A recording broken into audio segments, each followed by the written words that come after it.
खुदावंद यीशु मसीह जिसका फरमाना है कि जान देने तक वफादार रहे तो मैं तुझे जिंदगी का ताज दूंगा, उसी के नाम में आपकी सलामती हो। जब इज़हार सानी का लफ्ज़ हमारे जहन में आता है तो पाकिस्तान, इंडिया, चाइना या फिर अफ्रीका या एशिया के बाज़ ममालिक हमारे जहन में आते हैं। लेकिन शायद ये बात आपके लिए हैरानगी की हो कि ना सिर्फ इन्हीं ममालिक में जहाँ पर दीगर मज़ाहब हैं उनकी तरफ से मसीहों को इज़हार सानी का सामना होता है, बल्कि वो ममालिक जिनको हम मसीही समझते हैं वहाँ पर भी मसीही उसी तरह से दुख उठाते और वैसे ही इज़हार सानी का सामना करते हैं। और उसकी वजह यह है कि जैसे हर मजहब के अपने नज़रियात होते हैं, दरअसल हर मजहब जो है वो एक आइडियोलॉजी है, यानी कि वो मखसूस तरह से हमें दुनिया को देखना सिखाता है।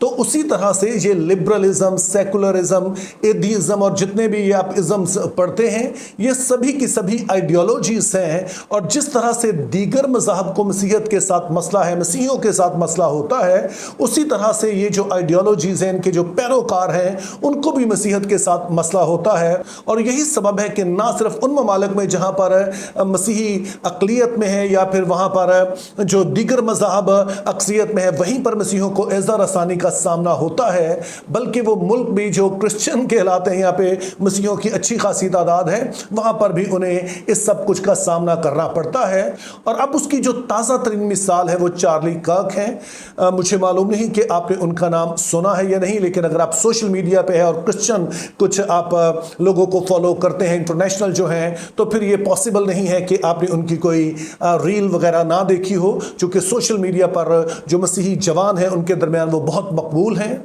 और 10 सितंबर 2025 को जब वो अपनी खिदमत के सिलसिले में एक यूनिवर्सिटी में मौजूद थे तो वहाँ पर उन्हें कत्ल कर दिया गया। और उनके कत्ल करने के बाद उन्हें जो एक खिताब दिया गया, जो एक नाम दिया गया, वो था द मार्टर ऑफ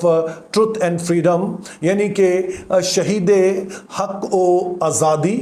अब उनकी खिदमत के हवाले से चंद हकाइक मैं अभी आपके सामने रखूंगा, लेकिन आप इन हकाइक को बेहतर तौर पे समझ पाएंगे अगर आप समझ लें कि जो उनकी खिदमत है उसका कॉन्टेक्स्ट क्या था। इस बारे में मैं पहले भी बात कर चुका हूं कि एक वक्त था जब ये पूरी मगरबी दुनिया, यानी कि अमेरिका हो, ऑस्ट्रेलिया हो, यूरोप हो, ये सारे के सारे क्रिश्चियनडम कहलाते थे, यानी कि वो मुल्क यहाँ पर मसीही बसते हैं और यहाँ पर मसीह यस्सु की हुक्मरानी है। लेकिन आज हम देखते हैं कि ऐसा नहीं है, ना तो ये मुल्क अपने आप को क्रिश्चियन कहलवाना पसंद करते हैं, वहां पे बहुत बड़ी तादाद है जो कि एथियस्ट की है, दीगर मज़हब के लोग हैं, तो इस वजह से अब उन्हें आप क्रिश्चियनडम नहीं कह सकते हैं। और इसका आगाज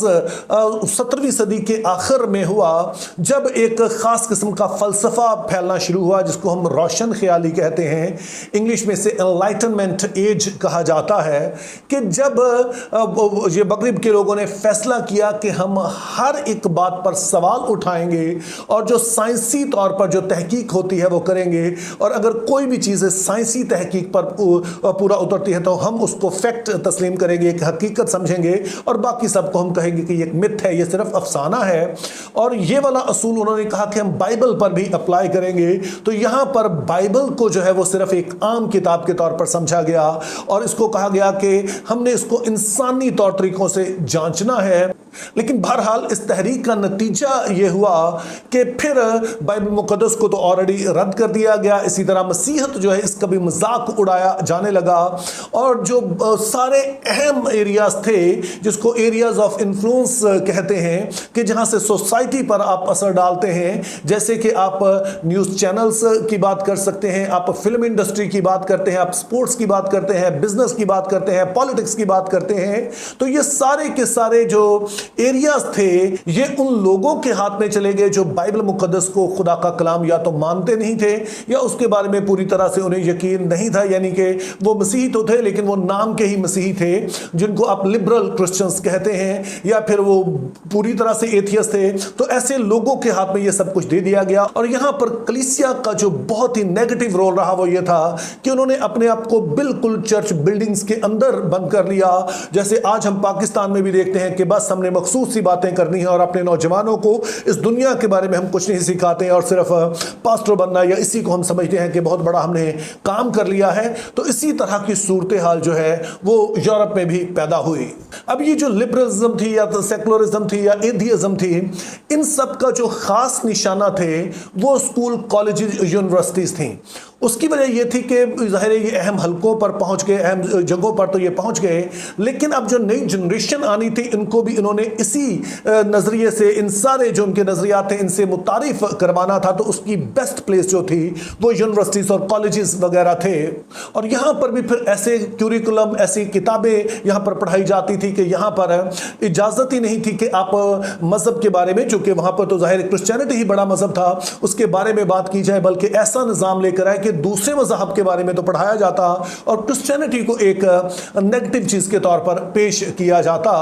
अब अगर आप ये बात समझ गए हैं तो फिर आप बेहतर तौर पर चार्ली कर्क की खिदमत को समझ पाएंगे,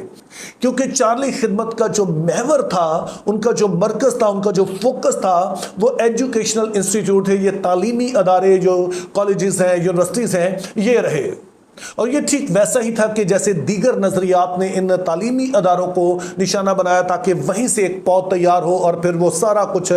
बाकी जो हल्का इन्फ्लुएंस हैं वहाँ से जो कुछ वो सुनते हैं उसे कबूल कर सकें। तो चार्ली कर्क में भी फिर कहा कि मैं यहीं से अपनी खिदमत का आगाज़ करूँगा, यहाँ पे जो नौजवान नस्ल है उनसे मैं बातचीत करूँगा।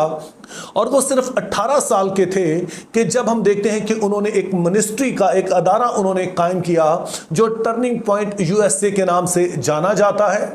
और फिर इस अदारे के तहत उन्होंने मुख्तलिफ तरह से अपने इस मकसद को हासिल करने के लिए कोशिश शुरू कर दी। उनकी पहली स्ट्रेटजी तो ये थी कि जब वो इन तालीमी अदारों में जाते तो वो अपना वहाँ बैनर लगाते जहाँ पे लिखा होता कि प्रूफ मी रॉन्ग, यानी कि मुझे गलत साबित कीजिए। और वो वहाँ यूनिवर्सिटी स्टूडेंट्स को दावत देते कि आप जो कंजर्वेटिव व्यू है या हम कह सकते हैं कि जो बाइबली नुक्ता नज़र है उससे मुतालिक आप सवाल कर सकते हैं। और फिर साथ में वो इस बात का ना सिर्फ जवाब देते जो कि मसीही नुक्ता नज़र है, बिब्लिकल नुक्ता नज़र है, इससे वो उसका जवाब देते, बल्कि वो सारे कंटेम्प्रेरी इश्यूज जो होते हैं, मुख्तलिफ तरह के मामला तो जो सोसाइटी में चल रहे होते उस पर भी वो बाइबली नुक्ता नज़र बयान करते और उसके लिए वो खुले आम दावत देते कि कोई भी उनसे सवाल कर सकता है। और फिर वो कहते कि मैं बाइबल मुक़द्दस में ये आपको साबित कर सकता हूँ और जो आपका नज़रिया है, आप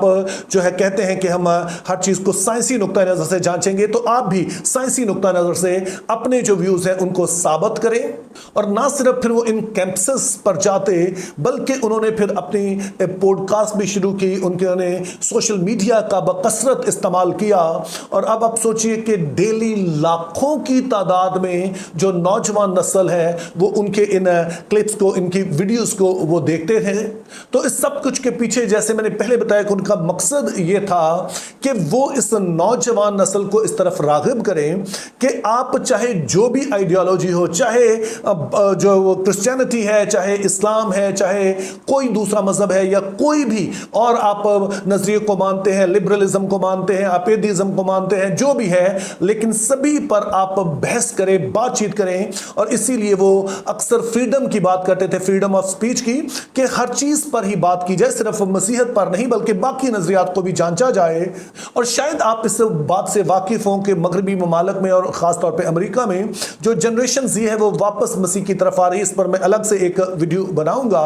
तो जाहिर उसमें और भी फैक्टर्स हैं और लोग भी शामिल हैं, लेकिन चार्ली कर्क का भी उसमें एक बड़ा अहम रोल है। तो इस तरह से अगर आप चार्ली कर्क की खिदमत के बारे में कहें तो उनकी लेगेसी ये है कि उन्होंने मसीही ईमान का खुले आम इकरार किया, बल्कि लोगों को मौका दिया कि वो इस ईमान को चैलेंज करें, इस नुक्ता नज़र को चैलेंज करें। लेकिन साथ में उन्होंने इस बात की तरफ सबको लेकर आए कि आप सिर्फ एक पर सवाल ना करें, आप हर चीज़ पर सवाल करें ताकि आप देख सकें कि इनमें ठीक क्या है।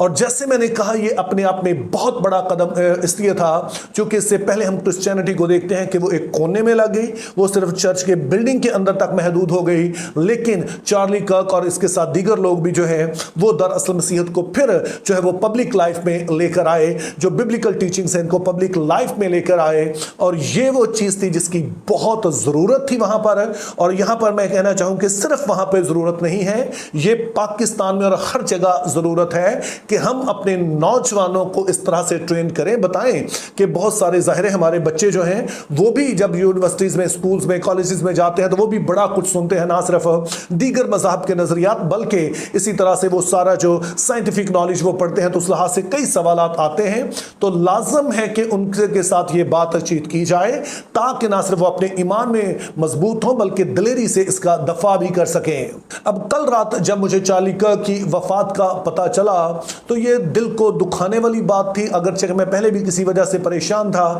لیکن اس والی خبر نے مجھے جھنجھوڑ کر رکھ دیا. لیکن خدا کے پاک روح نے میرے اندر یہ دلیری ڈالی کہ جو کچھ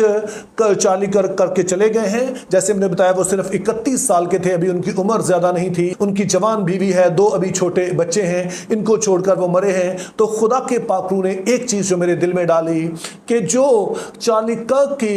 لیگسی ہے یہ اب جاری رہے گی. ان کا یہ خون جو بہا ہے اس سے اس والی تحریک کو اور زیادہ جلا ملے گی اور ہم دیکھیں گے کہ اب اور کئی نوجوان اٹھیں گے اور آ کر وہ نہ صرف اپنے مسیحی ایمان کا دفاع کریں گے بلکہ اس کا دلیری سے دوسروں کے ساتھ موازنہ بھی کر سکیں گے, کیونکہ یہ ضروری ہے کہ نہ صرف ہم مسیح کے بارے میں جانتے ہوں, اس کے بارے میں بتائیں, بلکہ باقی جو نظریات ہیں ان کے مطابق اس کو بتائیں. تو پھر ہم بہتر طور پر مسیحیت کو دوسروں پر واضح کر سکیں گے کہ مسیحی جو نقطہ نظر ہے, مسیحی جو ویوز ہیں, اس کا مقابلہ کوئی بھی نہیں کر سکتا ہے.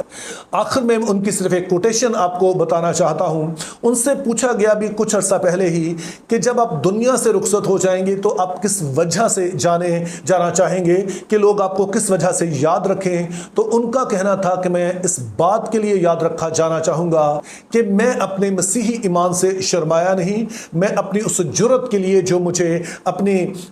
مسیحی ایمان پر ہے, اپنے مسیحی ایمان میں مجھے جو دلیری ہے, میں اس وجہ سے جانا چاہوں گا. اور میں سمجھتا ہوں کہ چارلی کرک بے شک اسی وجہ سے جانے جائیں گے, کیونکہ اگرچہ ہم نے دیکھا کہ بہت کچھ وہ اور کر رہے تھے لیکن اس سب کچھ کی بنیاد یہ تھی کہ وہ اپنے مسیحی ایمان میں بڑے مضبوط تھے اور اس کا دفاع کرنے میں, اس کو بیان کرنے میں وہ کسی طرح سے جھجکتے نہیں تھے. اور میری دعا ہے کہ خدا ہمیں بھی ایسا کرنے کا فضل عطا کرے.